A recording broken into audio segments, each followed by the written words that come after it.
হাসিনার বিচার না হলে নির্বাচন উৎসবমুখর হবে না। তারেক রহমান সহ আসামিদের খালাসের বিরুদ্ধে আপিল শুনানি শুরু। সিলেটে পাথর লুট জড়িত বিএনপি, আওয়ামী লীগ, জামায়াত ও সমন্বয়কদের সিন্ডিকেট। হাসিনাকে ডাকসুর আজীবন সদস্য দেখতে চাওয়া নিয়ে ইমির পোস্ট। এতক্ষণ শুনছিলেন সংবাদ শিরোনাম, এবারে বিস্তারিত। 21 আগস্ট গ্রেনেড হামলার মামলায় বিএনপি ভারপ্রাপ্ত চেয়ারম্যান তারেক রহমান সহ সব আসামির খালাসের রায়ের বিরুদ্ধে রাষ্ট্রপক্ষের করা আপিলের তৃতীয় দিনের শুনানি শুরু হয়েছে। মঙ্গলবার সকালে প্রধান বিচারপতি ডক্টর সৈয়দ রিফাত আহমেদের নেতৃত্বাধীন আপিল বিভাগের 6 বিচারপতি বেঞ্চে এই শুনানি শুরু হয়। এর আগে গত 1 ডিসেম্বর 21 আগস্ট গ্রেনেড হামলার ঘটনায় হত্যা ও বিস্ফোরক দ্রব্য আইনের মামলায় বিএনপির ভারপ্রাপ্ত চেয়ারম্যান তারেক রহমান সহ সব আসামিকে খালাস দিয়ে রায় দেন হাইকোর্ট। পরে সেই রায়ের বিরুদ্ধে আপিল করেন রাষ্ট্রপক্ষ। উল্লেখ্য, 2004 সালের 21 আগস্ট বঙ্গবন্ধু এভিনিউয়ে সাবেক প্রধানমন্ত্রী শেখ হাসিনার সমাবেশে গ্রেনেড হামলার ঘটনা ঘটে। ওই ঘটনায় আওয়ামী লীগের 24 নেতাকর্মী নিহত হন। আলোচিত ওই ঘটনার পর হত্যা ও বিস্ফোরক দ্রব্য আইনে 2টি মামলা হয়। 2018 সালে বিচারিক আদালতে 2টি মামলারই রায় সাবেক স্বরাষ্ট্র প্রতিমন্ত্রী লুৎফুজ্জামান বাবর, সাবেক শিক্ষামন্ত্রী উপমন্ত্রী আব্দুস সালাম পিন্টু সহ 19 জনকে মৃত্যুদণ্ড ছাড়াও বিএনপির ভারপ্রাপ্ত চেয়ারম্যান তারেক রহমান সহ 19 জনকে যাবজ্জীবন ও 11 জনকে বিভিন্ন মেয়াদে কারাদণ্ডে ও অর্থদণ্ডে দণ্ডিত করা হয়। নির্বাচনের আগে শেখ হাসিনার বিচার নিশ্চিত করার দাবি জানিয়েছে জামায়াতে ইসলামের কেন্দ্রীয় অ্যাসিস্ট্যান্ট সেক্রেটারি মোহাম্মদ শাহজাহান। তিনি বলেছেন, আগে হাসিনার বিচার নিশ্চিত করতে হবে। হাসিনার বিচার ছাড়া নির্বাচন উৎসবমুখর হবে না।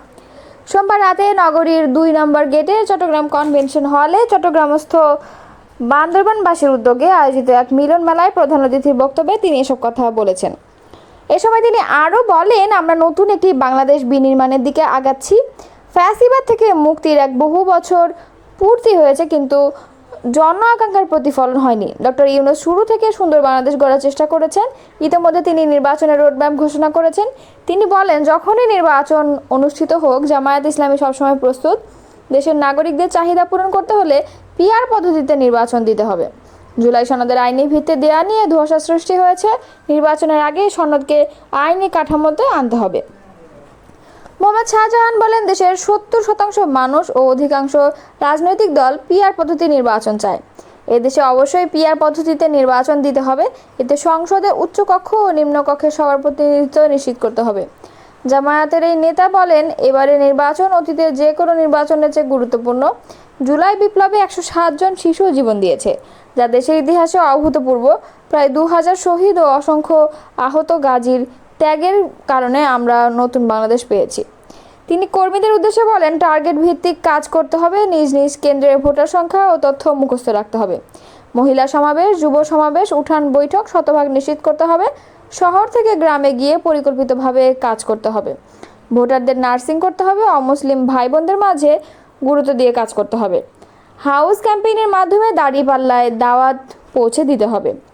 অনুষ্ঠানে ছাত্র শিবিরের সাবেক কেন্দ্রীয় স্কুল কলেজ কার্যক্রম সম্পাদক তাওহিদুল ইসলাম আজাদের সভাপতিত্বে এবং বান্দরবান জেলা ছাত্র শিবিরের সাবেক সভাপতি আনোয়ার হোসেনের সঞ্চালনায় বিশেষ অতিথি হিসেবে বক্তব্য রাখেন বান্দরবান জেলা জামায়াতের আমির এস.এম. আব্দুস সালাম আজাদ ও চট্টগ্রাম বিশ্ববিদ্যালয়ের আরবি বিভাগের অধ্যাপক ডক্টর মোহাম্মদ ইউনূস। বান্দরবান আসনে জামায়াতে মনোনীত সংসদ সদস্য প্রার্থী অ্যাডভোকেট আবুল কালাম বলেন, বান্দরবানে জামায়াত অতীতেও নির্বাচন করেছে এবং সম্মানের সঙ্গে দ্বিতীয় স্থান অর্জন করেছে। প্রতিটি গ্রাম ও গঞ্জে দাঁড়িপাল্লার দাওয়াত পৌঁছাতে হবে।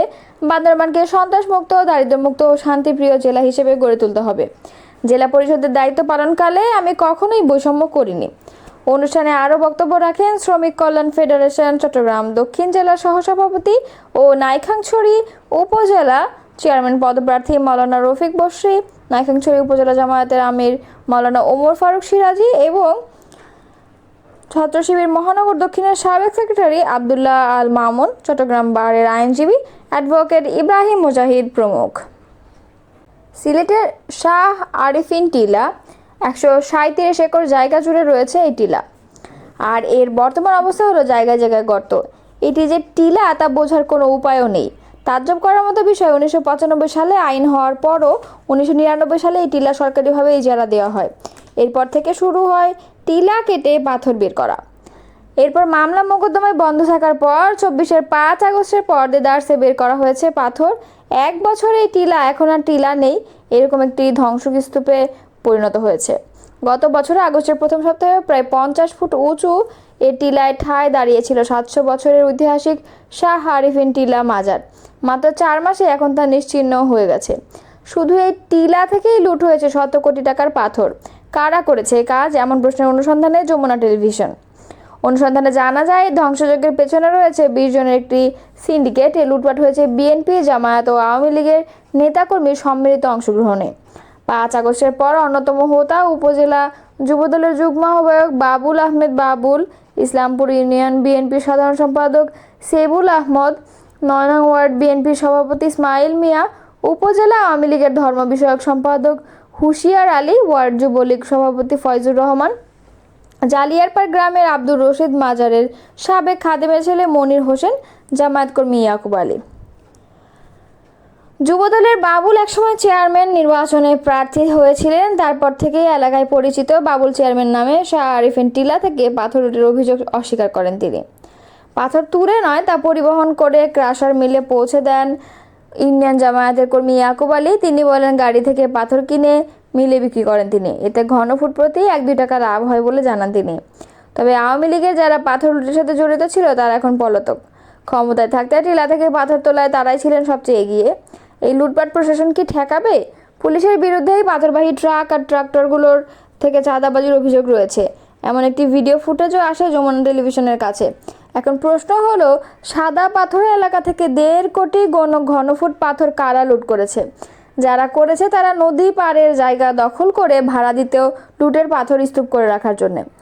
ধলাই নদীর পূর্বে 100-র বেশি আর পশ্চিমের 1.5 শতাধিক পাথর রাখার জায়গা। এগুলোর ভাড়া দিনে 2000 টাকা।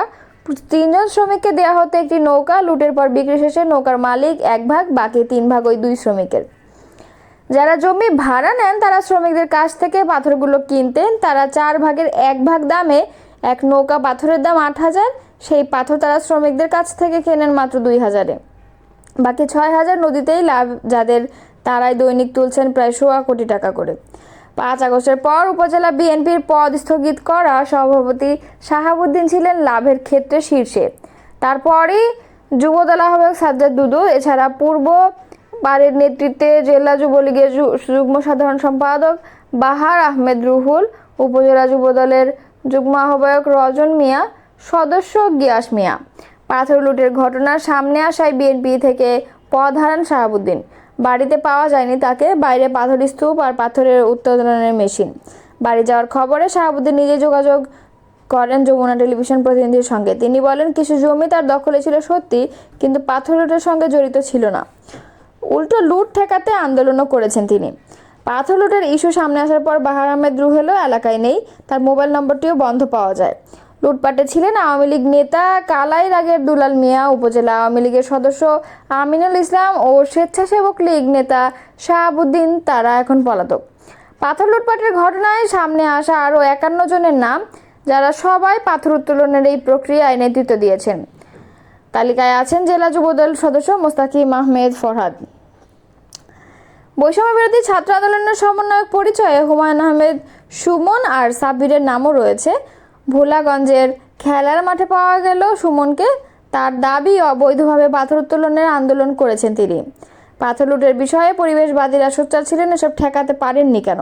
এমন প্রশ্নের জবাবে বেলার বিভাগীয় সমন্বয়ক শাহেদা আক্তার বলেন, যারা এই অবৈধ কাজের সঙ্গে জড়িত তাদের চেহারা পাল্টেছে, কিন্তু অবৈধ কাজ থামেনি। 1 বছরের চোখের সামনে এসব হলেও হাত পা গুটিয়ে রেখেছিল প্রশাসন। জুলাইয়ের প্রথম সপ্তাহে ফুটেজ এটি। পাথর তোলা হচ্ছে নদী থেকে, পাশে দাঁড়িয়ে উপজেলা নির্বাহী কর্মকর্তা। এখন তাকেই দেওয়া হয়েছে পাথর লুটের তদন্তের দায়িত্ব। লুটপাটে সাদা পাথর খালি হয়ে যাওয়ার পরও শুরু হয় অভিযানের তোড়জোড়। কেন এতদিন চুপ ছিল প্রশাসন? এমন প্রশ্নের কোনো সদুত্তর মিলেনি। পুরো এলাকায় জীবিকায় লুটের পাথর কেন্দ্রিক। সাদা পাথর, জাফলং, আরিফিন টিলা আর রাংপানি থেকে 1 বছরে লুট হয়েছে প্রায় 3 কোটি ঘনফুট পাথর। উদ্ধার করা গেছে মাত্র 5 লাখ ঘনফুট, যেগুলো বিক্রি হয়ে গেছে আর পাওয়া যাবে না সেসব। আর যেগুলো চূর্ণ করা হয়ে গেছে সেসব আর উদ্ধার করেও কোনো লাভ নেই।